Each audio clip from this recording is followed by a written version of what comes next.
ನಮಸ್ಕಾರ ಕರ್ನಾಟಕ. ಕನ್ನಡ ಹೊನ್ನುಡಿ ದೇವಿಯನ್ನು ನಾ ಪೂಜಿಸುವೆ, ಆರಾಧಿಸುವೆ. ಕನ್ನಡ ಡಿಂಡಿಮ ಬಾರಿಸುವೆ ಎಂದು ಮೆರೆಯುತ್ತ ಹಾಡುವೆ. ಕನ್ನಡ ಹೊನ್ನುಡಿ ದೇವಿಯನ್ನು ನಾ ಪೂಜಿಸುವೆ, ಆರಾಧಿಸುವೆ. 6 ಕೋಟಿ ಕನ್ನಡಿಗರಿಗೆ ಸಾಷ್ಟಾಂಗ ನಮಸ್ಕಾರಗಳು. ನಮ್ಮ 13ನೇ ಶತಮಾನದ ಬಿಗ್ ಬಾಸ್ ಅವರೇ ನಮ್ಮ ಬಿಗ್ ಬಾಸ್. ನಾನೊಬ್ಬ ಯಾವುದೇ ಜನಾಂಗ ಇರ್ಬೋದು, ಬಟ್ ಇವ್ರ ಅನುಯಾಯಿ, ಬಸವಣ್ಣನ ಅನುಯಾಯಿ.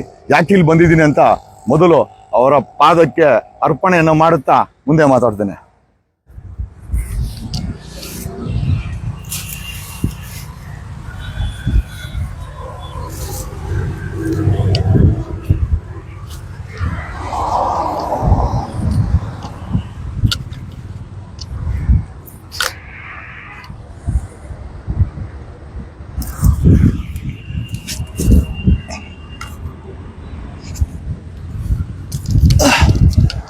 ಐಶ್ವರ್ಯ ಮಾಡಿ.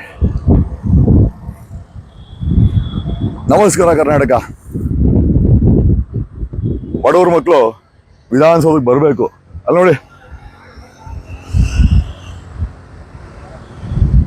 ಯಾರೋ ಸಾಹುಕಾರ ಮಕ್ಕಳು ವಂಶ ಪಾರಂಪರವಾಗಿ ಇದನ್ನ ಲೀಸ್ಗೆ ಹಾಕೊಂಡ್ಬಿಟ್ಟವ್ರೆ.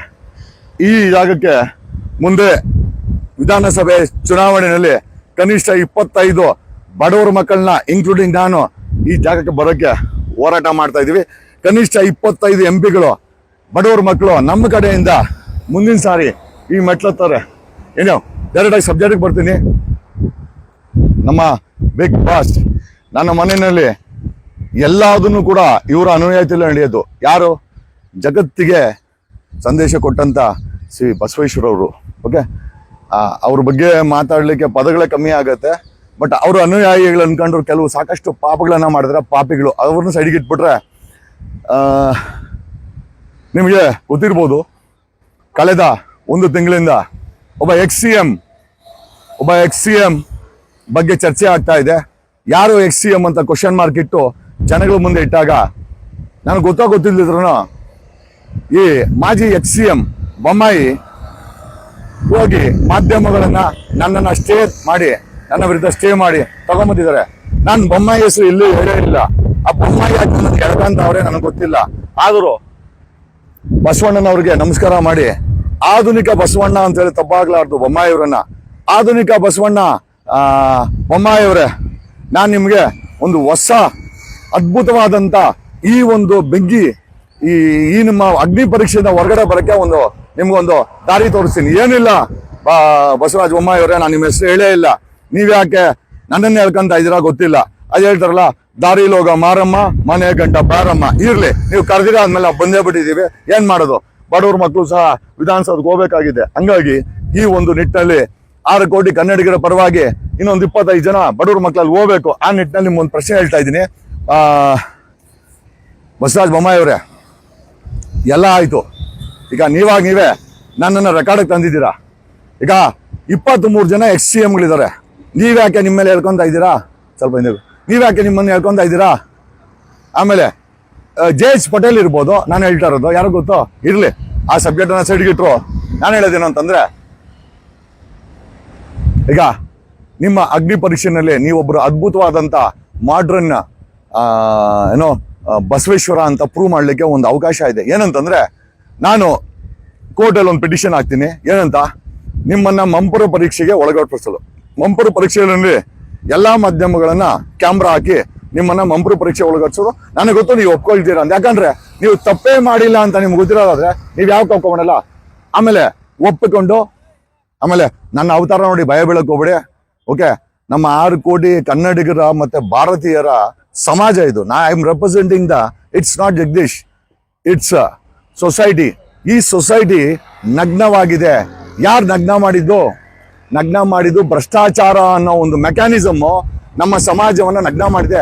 ಇನ್ಫ್ಯಾಕ್ಟ್ ಮುಂದೆ ಒಂದು ರೀತಿ ಹೋಗಿ ಇದನ್ನು ಮಾಡ್ಬೇಕಾಗಿದೆ. ಆದ್ರೆ ಪಬ್ಲಿಕ್ ನ್ಯೂಸೆನ್ಸ್ ಅಂತ ನಾನು ಇದನ್ನ ಮಾಡ್ತಾ ಇಲ್ಲ. ಕಾರಣ ಯಾಕೆ ಅಂತಂದ್ರೆ, ತುಂಬಾ ಶ್ರೇಷ್ಠವಾದ ದೇವಸ್ಥಾನದ ಮುಂದೆ ನಿಂತಿದ್ದೀನಿ. ಅದಕ್ಕೆ ಮೈಲಿಗೆ ಮಾಡಕ್ಕೆ ನನ್ಗೆ ಇಷ್ಟ ಇಲ್ಲ. ಆದರೆ ಜನಗಳ ನಿಯತ್ತನ್ನ ತಗೊಂಡ್ಬಂದಂತ ಎಷ್ಟೋ ಜನಪ್ರತಿನಿಧಿಗಳು ಈ ಜಾಗವನ್ನ ಮಲಿಗೆ ಮಾಡ್ಬಿಟ್ಟಿದ್ದಾರೆ. ಹಾಗಾಗಿ ಅವರ ಎಲ್ಲರ ಪರವಾಗಿ ಸಾಹೇಬರಿಗೆ ಕ್ಷಮಾಪಣೆಯನ್ನು ಕೇಳ್ತಾ ಎಸ್.ಸಿ.ಎಂ. ಬೊಮ್ಮಾಯಿ ಅವ್ರಿಗೆ ಒಂದು ನಿಮಿತ್ತ ಒಂದು ಅವಕಾಶವನ್ನ ನಾವೆಲ್ಲ ಯಾಕಂದ್ರೆ ಅವರು ಪವಿತ್ರವಾಗಿದ್ದಾರೆ ಅಂತ ನನಗೂ ಅನ್ನಿಸ್ತಾ ಇದೆ. ಹಾಗಾಗಿನೇ ಅವರನ್ನ ಮಂಪರು ಪರೀಕ್ಷೆಗೆ ಹಾಕ್ಬಿಡೋಣ. ಬೊಮ್ಮಾಯಿ ಅವರೇ, ಕೇವಲ 1 ಗಂಟೆಯ ಮಂಪರು ಪರೀಕ್ಷೆ. ವೈಜ್ಞಾನಿಕವಾಗಿ ನೀವು ಯಾರ ಜೊತೆ ಸಂಪರ್ಕದಲ್ಲಿಲ್ಲ, ಆಮೇಲೆ ಮಾಡಿದ ಈ ಒಂದು ಆರೋಪಗಳೆಲ್ಲ ಸುಳ್ಳು.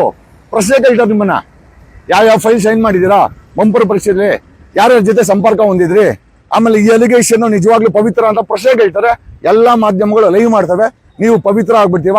ಆಮೇಲೆ ನಮ್ಮಂತವ್ರು ಕೇಸ್ ಏನು 100 ಕೇಸ್ ಹಾಕಿ ನಾವು ಹಾಕಿಸ್ಕೊಂತೀವಿ, ಜೈಲಲ್ಲೂ ಇರ್ತೀವಿ. ಪ್ರಶ್ನೆ ಏನಪ್ಪಾ ಅಂತಂದ್ರೆ 6 ಕೋಟಿ ಕನ್ನಡಿಗರೇ, ಬಸವರಾಜ ಬೊಮ್ಮಾಯಿ ಅವ್ರಿಗೆ ಒಂದು ಓಪನ್ ಚಾಲೆಂಜ್. ನಿಮಗ್ ತಾಕತ್ತು ಅನ್ನೋದಿದ್ರೆ ಇದೇ ನಿಮಗೆ ತಾಕತ್ತು. ಮಂಪರು ಪರೀಕ್ಷೆಗೆ ಬನ್ನಿ, ಸುಪ್ರೀಂ ಕೋರ್ಟ್ಗೆ ಆಮೇಲೆ ಹೋಗೋಣ. ಮಂಪರು ಪರೀಕ್ಷೆಗೆ ಬನ್ನಿ, ಮಂಪರು ಪರೀಕ್ಷೆ ಮಾಡಿಸ್ಕೊಳ್ಳಿ. ಪವಿತ್ರ ಅಂತ ನೀವೇ ಪ್ರೂವ್ ಮಾಡಿ, ನನಗೆ ಗೊತ್ತು ನೀವು ಪವಿತ್ರ ಅಂತ. ವೈಜ್ಞಾನಿಕವಾಗಿ ಆಗ್ಬಿಡ್ಲಿ. ನಾನೊಂದು ಪೆಟಿಷನ್ ಹಾಕ್ತೀನಿ, ನೀವು ಅಲೋ ಮಾಡಿಸಿ. ಓಕೆ, ನನಗೆ ಮೋಸ್ಟ್ಲಿ ಇದು ಮಾಧ್ಯಮದಲ್ಲಿ ಬಂದ ತಕ್ಷಣ ನೀವು ಒಪ್ಪಿಕೊಂಡು ಸ್ವತಃ ನೀವೇ ವಾಲಂಟ್ರಿಯಾಗಿ ಮಂಪರು ಪರೀಕ್ಷೆ ಬರ್ತೀರಾ. ಈ 6 ಕೋಟಿ ಕನ್ನಡಿಗರಿಗೆ ಬೊಮ್ಮಾಯಿ ಅವರು ಪವಿತ್ರ ಅಂತ ನಿರ್ಮಾಣ ಆಗುತ್ತೆ. I love you Bommai, I love you Bommai. Cut ಮಾಡು.